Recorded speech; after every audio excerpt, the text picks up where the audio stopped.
Hey everybody, this is Rustin with Metalholic, and with us tonight, the madman himself, Ross Dolan of Immolation. How are you doing, brother? Good, man. Good to be here. Thanks to everybody for tuning in. Absolutely. It's always great to talk to one of the great legends of rock metal, and in this case, death metal. You guys were one of the forefathers, so thank you for all you've done for us for over a quarter century now. Wow, has it been that long? I feel old. I'm well, that's cool, man. Thanks. Absolutely. So you guys have a new album coming out, Kingdom of Conspiracy, out on May 14th, Nuclear Blast Records, of course. And yeah, it's every album you guys put out is just, it's so dark, it's so heavy, and so chaotic all at the same time. You never know what to expect from it. So I have to ask you, I already know what I think having listened to it, but in your mind, where is Kingdom of Conspiracy taking us sonically compared to Majesty and Decay and the Providence EP? I think it's probably closer to the direction we were going with the Providence EP. Majesty and Decay was a very strong record when it came out, but I think the new record is much more on track. It's much more concise. The songs are definitely more aggressive, and I think each song on the new record really has all of those traditional Immolation elements that you find throughout, all of our records, from the very slow, heavy, epic parts to the very fast, extreme, sinister sounding parts, to the multi-layered guitar sections that Bob's so good at creating, So yeah, I think it's all there. And the cool thing about the Providence EP was, that came together really fast, because we didn't have a lot of time to do it. We had a very, harsh deadline, so to say. So we kind of had to get in there and write the stuff and make it happen. And it came out really good. I mean, we're all very happy with the way those songs came out. So I think this album, although it does have a good blend of all of our material, I think it's probably... and I know, probably everybody says that, but it is a very strong release, and probably one of the first times we've all come out of the studio and really weren't miserable, or depressed. We were all actually very happy. Like, wow, this one has potential, man. It's a good one, And listen, I'm exaggerating a little bit, but you always come out of the studio and you're always very critical, and which we still are. But I mean, this one, we had less to be critical about because we were very happy with it. I think the songs are very strong, very dark, and very aggressive. So I hope the fans like it. I mean, we like it, and I think we're the tougher critics, believe it or not. Our fans are always have high expectations, but we're always the worst critics of our own stuff. Trust me. Right. Well, and they are taskmasters for you guys because you guys always deliver. And you guys have delivered on this album for sure, which is really impressive given that you guys wrote this while out on tour all over the world. Yeah, that was first time for us. I mean, we're not... we always used to get asked that question, do you guys write material on the road? And we don't, because we're always like stuck in a van for like 8 or 10 hours, you know what I'm saying, driving ourselves around, so you really don't have time it's just not feasible, so this time we actually and part of this is also due to the technology we have today. All the recording programs you have available today for your computer it's just phenomenal. So you could really just take your laptop with you, and you pretty much have a home studio on the road. So that's what we did. Half the album was written. We did a couple of weeks down in Brazil and Chile in June of last year. And Bob actually wrote, I'd say, a good portion of the second half of the record, maybe close to half of the record down there, and got a lot of it arranged. And we came back and tightened everything up. We went in the studio. We got everything recorded. And then when we came out of the studio, he actually recorded almost all the leads for the record while we were on tour in Europe with Marduk this past October, because we were over there for almost 7 weeks. So on a tour like that where we're actually sharing a bus, there is a lot of downtime. So, he made use of the time and did all the leads, which, in the past we weren't able to do because, we didn't have that luxury of recording into one of these programs and then emailing it to the producer. We had to do everything right there in the studio, which kind of got kind of stressful because you're always worrying about your, the time factor and getting out of there when you're supposed to, so you don't go over budget. So you had all these things to consider in the past, but now it's much more flexible. So he was able to create all the leads on the road, and I think he did a phenomenal job as always. He usually always nails it. I always have the utmost confidence in Bob's ability. So he did a good job. So yeah, that was definitely a unique part of the process this time. Just not doing it all at home, Now, looking at the other side of it, the album art and then the lyrics, because we always know what to expect from the music, of course, but lyrically, you always get off into these dark things, whether it's taking on religion or politics or whatnot. But you're really hitting the nail on the head, I think, this time with this album. And I don't know that our country has ever been in more dire straits than it is right now. And that seems to be what this album speaks to lyrically. Absolutely. It speaks of not only here, but it speaks of just the world in general. I mean, because whatever's happening here is happening all over the world. I mean, you see it in the news every day. I mean, you hear about these economic just breakdowns, these system failures all over the world, and it's very troubling. I mean, a lot of the crazy laws that are being passed, it's very concerning, and it's very it's something I've been concerned with for a while. I'm sure a lot of people, but I think a big part of the problem is most people, they're distracted, either that or they just don't want to acknowledge a lot of things that are happening. I think it's easier just to look the other way and to think that, these things, everything will get better, and I'd like to think that, but I'm also a history guy, so I kind of see the way things have happened in the past, you know what I'm saying? And listen, a lot of things that are happening now have happened in the past.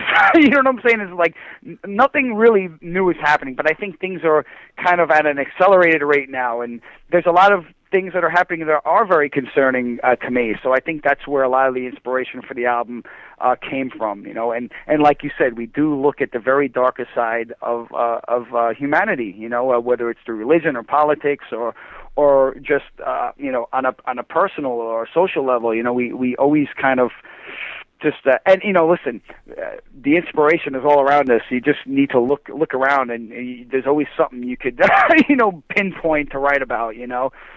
So I like to be positive, but it is concerning. So that's why, it's a very dark album because it does touch on things that are happening today all over the world. It does.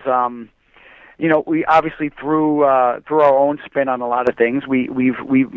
It's very Orwellian because I think we are headed in that direction. Everybody's being watched and tracked and monitored in the name of security these days, and I think to hand over your freedoms for this false sense of security. When you live in a free society, you're never going to be completely safe. You're never going to be safe. I think it's silly to even think that. So, so that's concerning to me too. You know what I'm saying? But what do I know?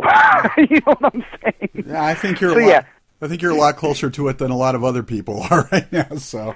Yeah. Well, and I talk about this with a lot of my friends, the guys in the band. We're all on the same page. So it's nice to know it's not just me, but I do take some comfort in the fact that for every really negative thing I see happening, and a lot of it's under the radar. A lot of it we don't hear about, intentionally. But for a lot of stuff that is happening negative, there are a lot of positive forces pushing back against it. You know what I'm saying? So I do take some comfort in that, knowing that. But yeah, I think we've all kind of collectively lost our way in a lot of ways. We've kind of let things get out of control, and for me to sit here and just point fingers all around me is not cool because we're all part of it. We've all kind of lost our way, and that's kind of the point of the record. It's not about conspiracies in the sense of who shot JFK or whatever. It's about real things that are happening, because the bottom line is there are always people or groups of people conspiring every day to do ill to other people, in the name of greed or self-preservation or power. And that's a fact. And that's the world we live in, and people, and this kind of stuff needs to be brought more out into the open, and that's it. That's what the album's about. It's about our complacency. It's about our It's about fear being used to keep us in check, and it's about people. It's about us losing our way, and being distracted by all the distraction, by the cell phones, by the reality shows, by the shiny new gadgets, by this and that. And it's very sad because a lot of bad things are happening under the radar, and people just don't get it. So. So that's what the album is about in a nutshell, without going off on a total rant. Well, and our forefathers said if what we've created, if at some point it stops working, then we need to scrap it all and start from scratch, sort of that reset thing. And I talked to John Schaefer from Iced Earth not too long ago, and he said, depending on which president got into the White House, one was just going to accelerate it more than another, that being the one that won. And I get this feeling that we're on this precipice of some major change, whether that's a second civil war or who knows what. I'm there too. I really think something's happening, something's in the wings, and I try to put my finger on it, but it's very hard. It's very ambiguous. What's happening. It's kind of there. It's like this very dark undertone, and you could feel it. Everybody feels it. No matter who you talk to today, people know something's up. People are very untrusting of the powers that be, let's say. And and I think as far as politics go, they're one and the same. The red and the blue, they're one and the same these days. There's no difference. They all cater to the power elite, and that's a fact. And if you see the way, without going on a total political rant, but if you see the way they voted on a lot of these very, very damning bills that are now laws now, they've all voted across the board. So there's no, it's straight across the board, red and blue. So they're all guilty. You know what I'm saying? So.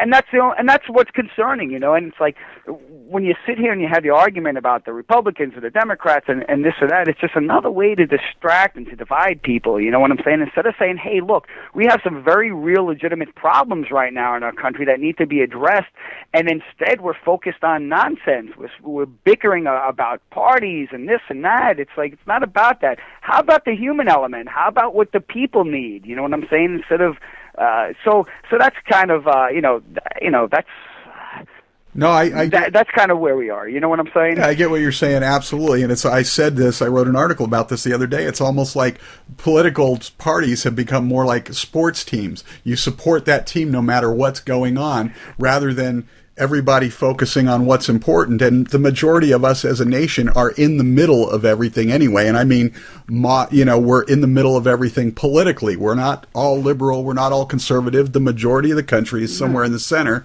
but we're pushing to these extremes because we got to be on one team or the other. Right, and I think that's very bad. I mean, I think at the end of the day, we all love this country and what it means and what it stands for. And nobody wants to see things unravel and come apart. And, I honestly really hope it doesn't come to any kind of extreme scenario. You know what I'm saying? I really don't. Nobody does. I mean, I'd like to see things get fixed, and I think, it probably can be fixed, but I mean, it's not going to get fixed if we just kind of ignore what's happening. You know what I'm saying? And again, there are always positive strides that are happening. I see that every day. I'm pretty well connected as far as like I don't listen to the mainstream media because I know it's rubbish. It's all scripted. It's what they want to tell you, because the real stories you're not going to hear on your Foxes or this or that. You're not going to hear the real stories on the major media. So anybody who thinks they're getting the real news from the major media, the mainstream media, they're mistaken. You know what I'm saying? You're not going to hear the real what's really happening. So forget about it. So when you really see what's happening and you read about all this nonsense that's happening, you're like, wow, how could this happen? Like, these people are there to represent us, and yet like they're doing the opposite. So I don't know, and I just don't like the way a lot of things are politicized these days. You know what I'm saying? It's really a shame, and it's kind of disgusting to me. You know what I'm saying? So, we have a lot of work ahead of us. So. We do. So, Moving on from the new album, because you guys are getting ready to go out on tour. You're going to be spreading the conspiracy everywhere. But let's take a look back for a minute if we can. Bob once called Harnessing Ruin the most underrated Immolation album. Would you agree, or would you pick a different one? Listen, it did get very good press. But yeah, I mean, a lot of the fans were down on it. I think it was a strong record. I think a big part of what kind of dragged it down into the mire was the production. You know, the production was a little weird on that. It was very overly compressed, and it wasn't as big as it should have been. You know, when we play those songs live, you know, I've had people come up to me like, "Wow, I mean, that material sounds so much better live." You know, because I think of that aspect of the production was just it kind of killed it. You know, so. It was the only record that really had that kind of bizarro kind of sound to it, but the songs on that album are very dark and they are very heavy. Some of the heaviest Immolation material is on that record, and all the songs are very dark on that record. But yeah, I would agree with Bob on that one, you know. But the crazy thing about this band is, like, you could talk to 9 different people and they're going to like 9 different records. Right. You know, so, which is a good thing. There's something for everybody, I guess. That's what that says. Absolutely. So conversely, not counting the new one, of course, because that wouldn't be fair. I'm not going to ask you your opinion on what's the best Immolation album, but for you, which one speaks to you most loudly? Wow. They all do in their own way. You got to remember, each time you go through the process and you record something, that's a part of you on that record, and that reflects who you were at that particular time when you made the record. You know, so when we wrote "Dawn of Possession," that was the beginning for us. That was where we were back when we were like 18 or 19. You know, whenever it was that we recorded that, or 20 probably. So. Yeah, I mean, that's where we were then, you know, and if you jump ahead to, let's say, Unholy Cult came out right after, not too long after 9/11, and 9/11 really, you know, made a big impact on us in a lot of ways, and I think that's where you saw a major shift from the heavy religious theme lyrics to, you know, kind of where we went now, you know, and it started with Unholy Cult. And that's where we were at that point in time, you know, what was happening in the world, and it hit home. It was right here, you know. So now, fast forward now to, let's say, the Providence EP, which was the last, you know, not the last full length, but the EP that we did through Scion, and I think that was a very strong release for 5 songs, you know, and I think that was very representative of where we were about a year and a half ago, you know, and a lot of the themes on that record, specifically the song "Swallow the Fear," is kind of where we went with this record, because "Swallow the Fear" is about the rise of the security state and you know, trading your freedoms for that sense of security and using fear to control people. That's what that song's all about. And so we were kind of already making that jump into this record on the EP, just that, you know, we didn't realize it yet. You know, so yeah, I mean, it's hard for me to pinpoint one record. I mean, I'm very proud of all of our material, but I think probably the newer material, because that's where I am now. So if I had to say which album or albums represent, you know, where we are now, where I am now in my headspace, I would have to say probably the last Majesty and Decay, the Providence EP, and of course the new one. But you told me to exclude the new one, so I'll say the last 2. Well, because we all want to say the new one's always the best one. We always feel that way when they come out. But sure. And we said this at the top of this. You've been at this for a little bit more than a quarter of a century now, and you guys have established a laudable legacy. But like near everyone in the industry these days, just like me, you still have to have a regular job because of where things are at. It's a ton, yeah, absolutely. It's a ton of energy and emotional investment to do what you do, and we're a little bit older now. We're not kids anymore. Sure. So sure. With that in mind, everything gets a little harder to do, the touring, the whole cycle, working. You literally have 2 full-time jobs. What keeps you at this point in your career motivated to continue to do this? We love doing it. I mean, we're very passionate about what we do. I mean, when we started doing this, we never, ever planned on releasing records and touring the world, and we never thought that this would be something we could sustain for 25 years. We really didn't. I mean, our immediate goals and aspirations back in 1988 when we started was to record a demo, to give out to our friends, and to play the local club to our friends. You know what I'm saying? To have our friends come down to the rehearsal room. It was all about that. It was all about having our metal friends come out and hang out, and that was it.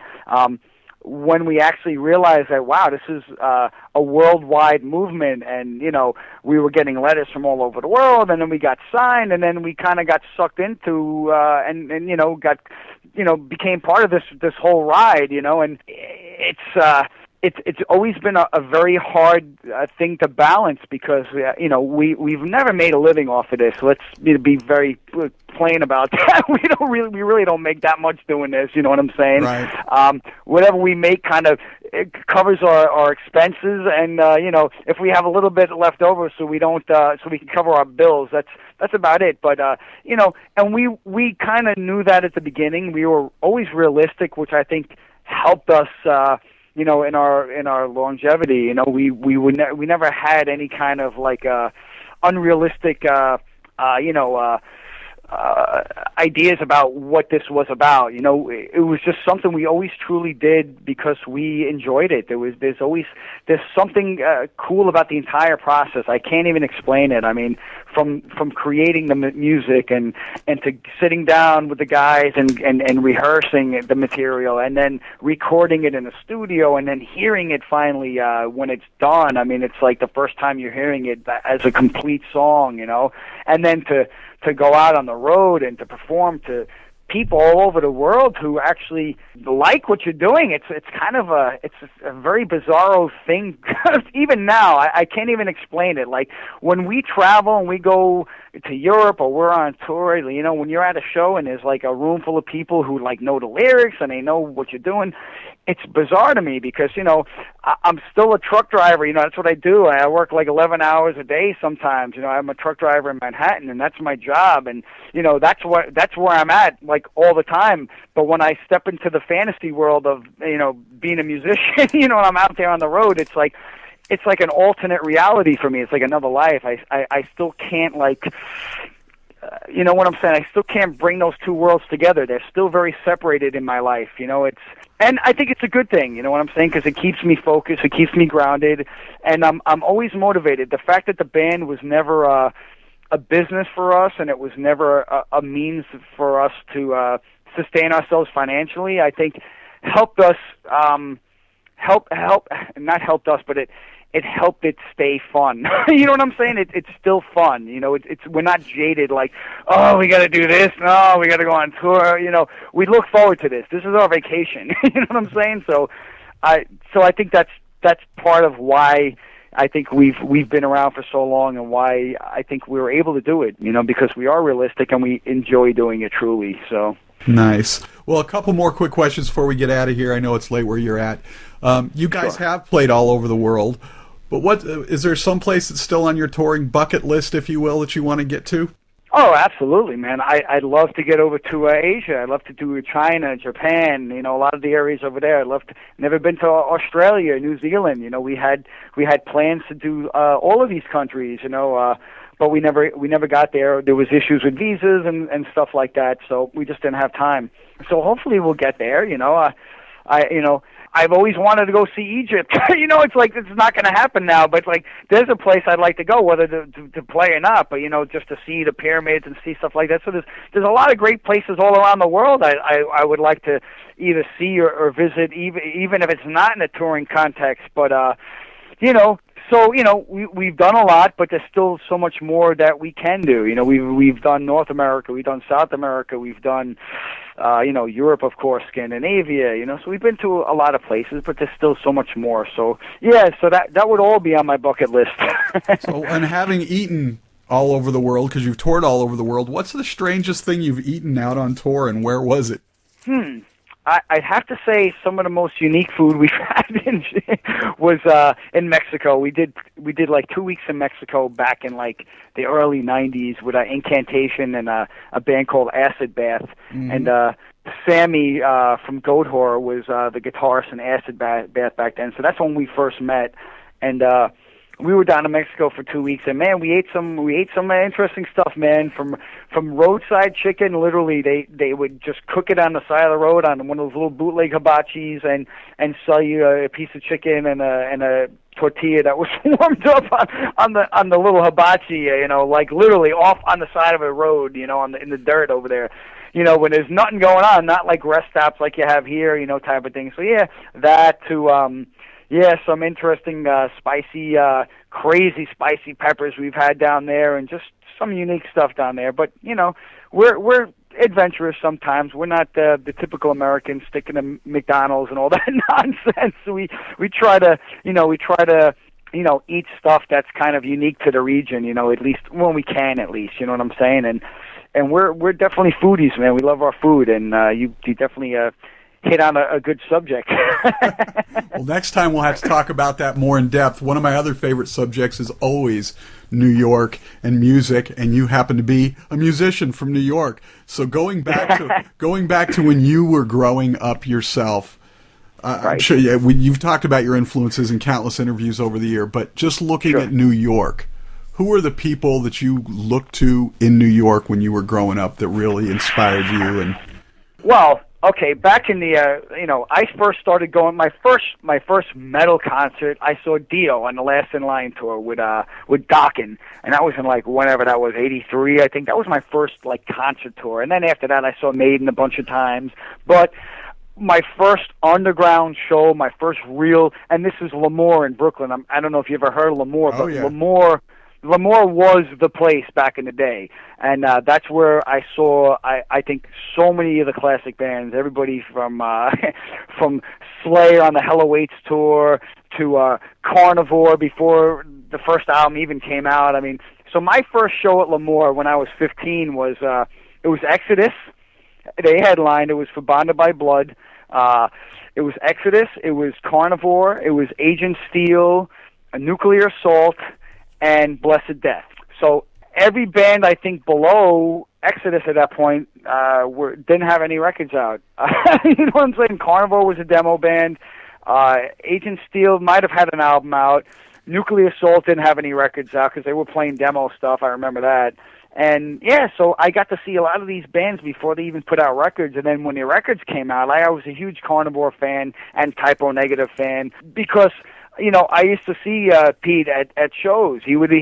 I mean, you couldn't miss him. You go to a show at Lemoore, and there was always the one dude who was like fucking almost 7 feet tall with the bandana on his head, and it was Pete Steele, and he was always a really just a genuine guy, a very friendly guy. He was a big fucking dude, so he was kind of imposing, but he was always just a gentle giant, truly. And it was sad to see him pass away a couple of years ago. But so yeah, I mean, I grew up in that scene. I grew up seeing, I seen Joey Ramone at a Motorhead show at the Ritz back in the day. I saw. So many people you would just randomly run into. I'm good friends with Danny Lilker now from Anthrax and Nuclear Assault and Brutal Truth, but back then, I mean, he was like, like an icon. I was like, wow, you'd pass him in a club, like, wow, that's Dan Lilker over there, and now we're good friends, and I respect the guy tremendously, and he's a great person, but, as a 15, 16-year-old kid growing up, and you would see some of these people, you're like, wow, you know what I'm saying? So, yeah, so that was a very good time, man. Between Lemoore and the Ritz, I seen Venom at the Ritz back in '86 with Carnivore and Overkill. So Overkill was another one. I met Bobby Blitz a couple of years ago in Poland, of all places, at a festival, and he was awesome, man. I was like, dude, I've been a fan forever, man. So it's kind of cool to meet these guys who you kind of grew up with, and they're actually very cool, Absolutely. Ross Dolan, Immolation, the new album Kingdom of Conspiracy, out May 14th on Nuclear Blast. Get it in your ears. Thanks so much for taking the time to talk with us, bring us up to date, and let us know what's going on in your brain. Awesome, man. Thank you so much. It was a really great interview, man. Thank you.